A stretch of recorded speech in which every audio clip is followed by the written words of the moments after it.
They said I was like a daughter until Dad died. Have you ever realized the people who called you family only meant it when it was convenient? I'm Stephanie, I'm 34, and I live in Maryland. Growing up, I didn't have a traditional family. My mom passed when I was 8, and my dad remarried when I was 10. He married a woman named Carol, who had 2 kids of her own, Ben and Katie. And just like that, I had a new family. At least, that's what they called it. To be honest, I spent most of my teen years feeling like a guest in my own home. Carol was polite in public, cold in private. Her kids never really accepted me. But my dad? He was everything. He showed up to my science fairs, helped me move into my first apartment, and even loaned me money when I lost my job at 26. He was my rock. He always told me, "Don't worry, Steph. When the time comes, you'll be taken care of." So when he passed suddenly from a stroke last spring, I was devastated. But somewhere deep inside, I held on to those words. I believed him. The funeral was quiet, tense. I wasn't included in the planning. Carol and her kids handled everything. I didn't push. I was grieving, and honestly, I didn't want to fight. A week later, they called a family meeting. I showed up thinking maybe we'd go over the estate. Carol had always bragged about how my dad was meticulous with his will. She was right. He'd told me years ago that he had it drawn up with an attorney. Everything was supposed to be split evenly. But when I got there, everything changed. Ben slid a piece of paper across the table and said, "Dad updated the will. You're not in it anymore." I thought it was a joke until I saw Carol smirk. I held the document in my hands. His signature was there. It looked legit, but something felt off. My name wasn't mentioned once, not even a note or a reason. And the date? It was 2 months before his death, right after he'd gotten out of the hospital from a heart scare. They told me to leave, said Dad made his wishes clear. I left that house shaking, empty, not just grieving the loss of my father, but now realizing I'd lost everything he'd promised me. But something didn't sit right. My dad was careful, he was fair, and above all, he never lied to me. If they thought they could erase me that easily, they were about to find out. I wasn't going away quietly. The will looked real, but so did the lie. Why would a man who raised me like his own suddenly write me out of his life? I couldn't sleep that night.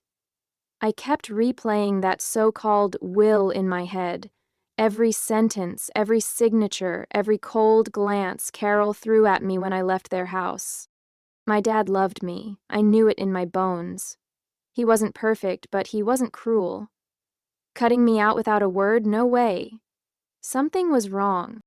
The next morning, I called his old attorney, Mr. Harvey. He'd been handling Dad's legal matters since before I was born. When I mentioned the will Carol gave me, he went quiet. "That's strange," he said. "Your father never mentioned an update." He asked me to email him a photo of the will. I took a quick pic of the document they'd shown me and sent it over. An hour later, he called back. "This isn't the one I drafted," he said. "Stephanie, this isn't even my format." My heart dropped. It wasn't just my instincts anymore. Something about that will was off. Legally off. Mr. Harvey asked me to come by his office the next day. He had my dad's original file, the last valid will on record. And guess what? I was in it. An equal 1/3 share of everything. House, savings, investments, all of it, just like Dad always said. I sat there, staring at the clean, legal document with my name on it, signed a year before he passed. It wasn't fancy, but it was real. That's when it hit me. They stole the real will and replaced it with a fake one. And worse? They were already liquidating assets, selling his boat, listing the house, moving money. My hands were shaking. My grief turned to fire. My silence had cost me enough already. I was done playing the quiet, polite daughter. I looked Mr. Harvey in the eyes and said, "What do I have to do to fight this?" He didn't hesitate. "We start by freezing the estate." They thought I wouldn't question it. They thought I'd disappear quietly, like some charity case who got too comfortable. But I wasn't going anywhere. And I wasn't doing this just for the money. I was doing it for the truth. For my father. For the part of him they tried to erase. If you've ever been betrayed by the people who were supposed to protect you, drop a comment below. I read every single one. And don't forget to like and subscribe for the next videos. They sold everything, like I never existed. What kind of people sell off a man's legacy while pretending his daughter didn't exist? 2 days after visiting Mr. Harvey, I drove past my dad's old house. The front yard was cluttered with cardboard boxes, furniture, and strangers walking around with clipboards. A full-blown estate sale. Ben was there, laughing with some guy holding a fishing rod my dad had cherished for years. Carol stood on the porch, sipping iced tea like it was just another sunny day in Maryland. My blood boiled. They hadn't even waited a month. They were gutting his life, erasing his memory. And I wasn't even supposed to know, but I did know. And thanks to Mr. Harvey, we were already one step ahead. He'd filed a petition to freeze the estate with the county probate court. It wasn't guaranteed to be approved, but it was in motion. Still, I needed more than just a legal push. I needed evidence, real proof. This wasn't some innocent mistake, that the will they showed me was a forgery. So I did what any woman who's been underestimated her whole life would do. I started digging. First, I searched Dad's storage unit, the one Carol never touched because she hated the smell of old paper. It was dusty, crammed with filing boxes and memories, photos, tax documents, receipts. But near the back, I found something that made my heart stop. A fireproof lockbox. Inside was a copy of the original will, dated, signed, and notarized. And right there on page 2, my name, clear as day. But even more shocking, there were handwritten notes, Dad's notes, scribbled in the margins detailing why he wanted to split things evenly. One of them read, "Stephanie's been loyal when no one else was. This is what's fair." I sat there on the cold concrete floor, clutching those pages like they were the last part of him I had left. And in that moment I realized something. I wasn't just fighting for money. I was fighting for my place. For my father's truth. When I walked into Mr. Harvey's office the next day and handed him the backup copy, he smiled for the first time since this all began. "This changes everything," he said. It wasn't over. Not by a long shot. But the tides were turning. Their story was tight until it started to crack. If you're going to fake a will, maybe don't leave behind a trail of lies. By now, I had the original will, signed and notarized. I had my father's notes. I had Mr. Harvey, the attorney who had actually drafted the real document. And we had filed for an emergency injunction to freeze the estate before they could liquidate anything else. That was the good news. The bad news, Carol and her kids had already cashed out several of my dad's investment accounts and sold 2 of his classic cars. According to Mr. Harvey, we'd need a court order to claw any of that back. So we did the only thing we could. We went to court. The first hearing was tense. Carol arrived with a lawyer of her own.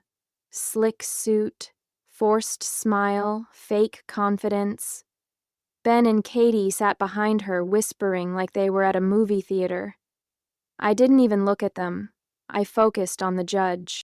Mr. Harvey presented our motion to contest the submitted will based on evidence of a newer, legally valid version.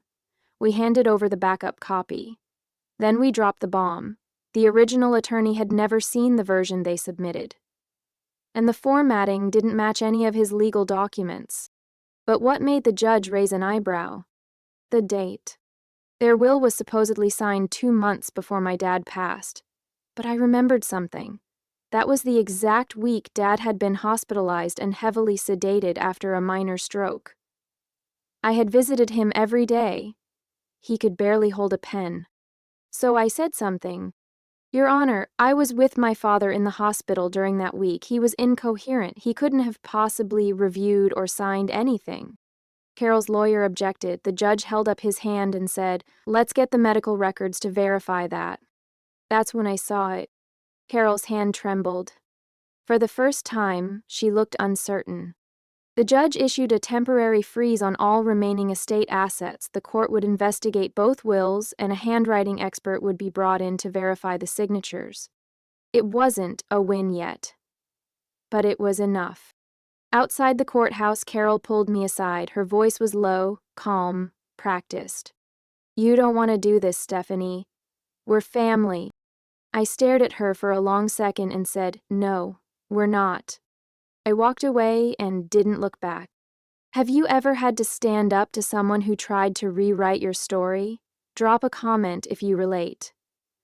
And don't forget to like and subscribe. They thought I was alone, then someone spoke up. You know what's worse than being betrayed by family? Feeling like no one believes you. That week after the hearing was brutal. Every time I left my apartment, I felt like I was being watched. Not by the world, just by memories. Of my dad. Of all the holidays where Carol pretended I was one of her own. Of Ben stealing my Halloween candy and Katie blaming me for things I didn't do. I felt like I was reliving years of being just the stepkid, but now on a legal battlefield. The court had ordered medical records, which would take time. The handwriting analysis on both wills was underway. Mr. Harvey assured me we had a strong case, but all I could think about was how much had already been taken. The money, the memories, the time. And then, something happened I didn't expect. I got a call from my dad's old friend Lyle. He and my father worked together for nearly 20 years at a tech company in Annapolis. They used to grab breakfast every Sunday. Lyle sounded hesitant. "Steph," he said, "I wasn't going to get involved, but I saw Carol's name in the local news about the estate, and it's been eating at me." He told me that about a month before Dad died, he had breakfast with him, like usual, and my dad was talking about finally organizing his affairs. Lyle remembered him saying, "I want to make sure Steph's protected if anything happens. Carol and the kids will be fine, but Steph's earned this." He even recalled Dad mentioning a backup copy, just in case Carol got emotional. I nearly dropped the phone. I asked Lyle if he'd be willing to submit a statement to the court. He didn't even hesitate. "I've got nothing to lose, but you've got everything to gain." I sent the details to Mr. Harvey, who added it to our growing file of evidence. A week later, we submitted Lyle's signed affidavit, confirming Dad's intent to include me in the will and his concern about Carol potentially causing problems. It wasn't proof of fraud by itself, but it painted a picture that showed my father's love, his intention, and their motive. The walls were starting to close in on them. And still, I hadn't even brought out the biggest piece of evidence yet. The signature was perfect. Too perfect. What if the one thing they faked was the one thing that finally exposed them? The court had been reviewing evidence for weeks. Every day that passed felt like walking on a tightrope. I kept waking up wondering, would they get away with it? Would the court believe them over me? Then I got the call. Mr. Harvey's voice was calm, but I could hear the excitement beneath it. The handwriting expert had finished the analysis on both wills, the one Carol submitted, and the backup I found in my dad's storage. I drove straight to Mr. Harvey's office. He handed me the report. One paragraph stood out in bold. The signature on the will submitted by Carol Matthews appears to be an artificial replication, likely traced or digitally altered. I couldn't breathe for a second. Then I laughed. Out loud. For weeks they had been smug, so sure no one would question it. But the signature had been too clean, too uniform. The expert even noted that pressure points on the ink were inconsistent with natural handwriting. Meanwhile, the original will, the one stored in the fireproof box, had a naturally sloped signature with varied pressure and ink flow. Authenticated. This wasn't just about being left out anymore. It was about fraud. We submitted the report to the court immediately. Within days, the judge scheduled a formal probate hearing to determine the will's legitimacy. Carol's attorney tried to delay it, citing ongoing emotional distress. The judge wasn't having it. The hearing was on. When I walked into that courtroom, I felt something shift. I wasn't the outsider anymore. I was the one with evidence, with the truth. And I wasn't alone. Lyle sat behind me, Mr. Harvey by my side. Even one of my dad's former co-workers had sent a letter to the court stating how my dad always referred to me as his first priority. Carol, Ben, and Katie? They looked smaller this time, tired, on edge. Carol refused to meet my eyes. Her lawyer tried to spin it. Said Dad had verbalized his wish to update the will, that maybe he just forgot to mention it to his attorney, that the signature might have been done in haste. But the judge interrupted. We don't work on speculation here. We work on evidence. And the evidence suggests forgery. He paused, then looked straight at Carol. I'm recommending this be referred to the state attorney's office for further review. The room fell silent. Carol's face turned pale. I didn't win the case that day. Not yet. But I won something else. Valid, and a sense that for the first time in this nightmare, I was standing on solid ground. If you've ever had to prove someone wrong when the odds were stacked against you, share your story in the comments, and hit that subscribe button if you're rooting for justice. She hid more than the will. What if the person who betrayed you was keeping more than one secret? After the probate hearing, things moved fast. The judge ordered the estate's assets frozen indefinitely, pending a final ruling. Carol and her kids were forced to hand over financial records and account for every sale they'd made. You could feel the panic in every motion their attorney filed. And still, through all the courtroom battles, all the paperwork, I felt unsettled. There was something I couldn't shake.